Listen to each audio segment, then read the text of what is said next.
Port Huron-Namaquinah race is a grueling, long race, and it can take up to 3 days to complete. But if you really think about it, you can break it down into a bunch of small races. And the first race you have to win is the start.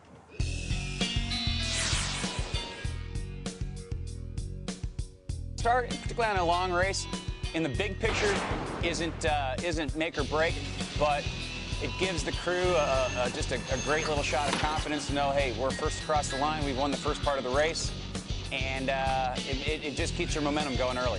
Ease the jib, ease the jib, ease the jib. Good, good, good. Trim the jib, trim the jib. Although the start doesn't mean a lot because you're sailing 200 miles, it means a lot because it gets the crew intensity up and it gets people working hard.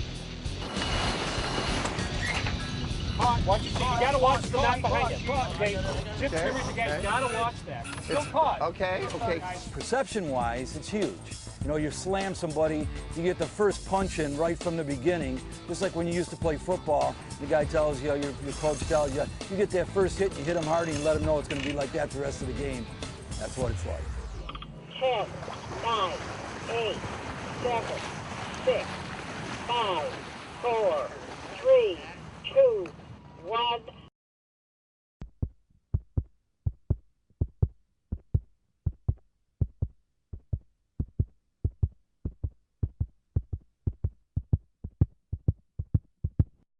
Guys. There you go. That's what you call starting a race. Here we go, gang. Great job, Mark. Great job. If you start off slow, behind, and you have to play catch-up, it's very difficult to do. You have to be lucky. Then you need more luck than skill.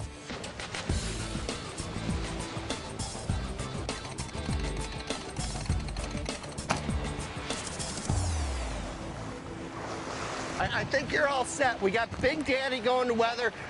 We got Absolute, Sassy's leading, Big Daddy to weather. We got the J105 just struggling to breathe. The gas masks have come out of the boom.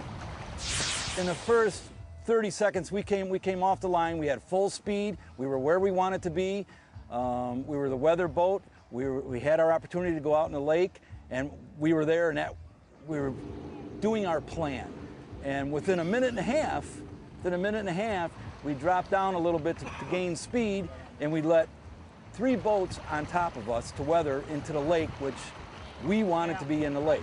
So our strategy, in fact, did not take place a minute and a half after the 2.5-day race started.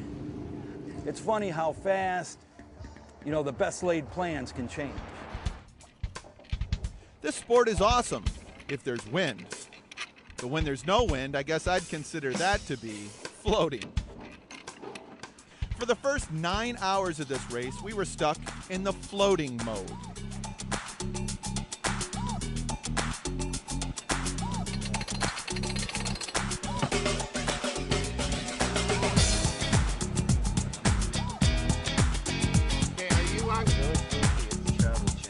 The only problem with floating is that there's no breeze to cool you off from the 95-degree heat. The heat was oppressive. We were expecting it because the weather reports all called for it. We were hoping we'd be a little cooler out on the water because the water temperature's kind of low, but it really wears you down. I mean, that first leg was my first shift with the heat was the longest shift I worked. You know, you have the flies biting you. Charlie, the chef, I mean, by, I don't know, 6 o'clock in the evening on Saturday, he was worried we were going to run out of water. It is freaking hot. It's like 95 degrees in the sun, and the flies are biting our ankles. It's like, it's miserable. Down below, it's even hotter, and there's flies down there, too, so. This is fun? Oh, yeah, it's flies.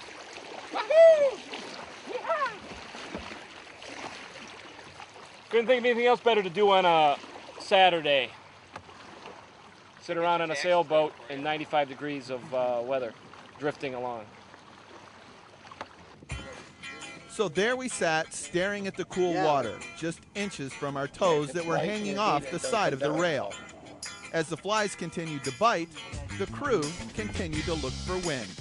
In these conditions, it's not so much us finding the wind, it's the wind finding us. It's a game of who's in the right place at the right time, and How do you know if you're in the right place? You don't. As you can see on the water, there are dead spots and then there are ripples. And the ripples are where the wind is. So essentially, sometimes when it's dead calm, you're sailing from patch to patch to patch in the water. For me, that's the big challenge. How do you take something and get the most out of it? That's kind of like the whole thing of sailing, you know. You got breeze, you got water, you got a boat, and that's the only way you're going to power this thing, and you just figure out, how do I get the most out of what I've got here? So after nearly 10 hours of baking in the searing heat, the weather gods finally had mercy and granted us the ability to finally do something. We're going to change our spinnaker sheets. We have the light spinnaker sheets on. We're going to go with the heavy spinnaker sheets. So we're going to send a guy out on a chair, on a Laracus, to clip on the new sheets and take off the old ones. So why don't you just pull it in? Well, it's too much pressure right now, and it'll take too much time to untie them.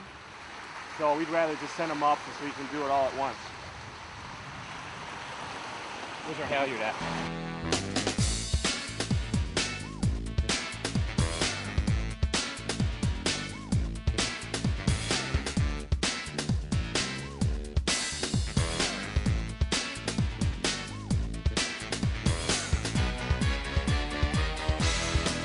It seems like a lot of to-do to simply change a rope. Could be that maybe the boredom had something to do with it. And most of the fleet is behind us. Actually, there's only one boat ahead of us. But as we said earlier, this one giant race can be broken down into a series of smaller races. And as we go into the nighttime, that's when our captain and crew thinks we really have the advantage. So stick with us. Coming up next, we're going to go to the nighttime race.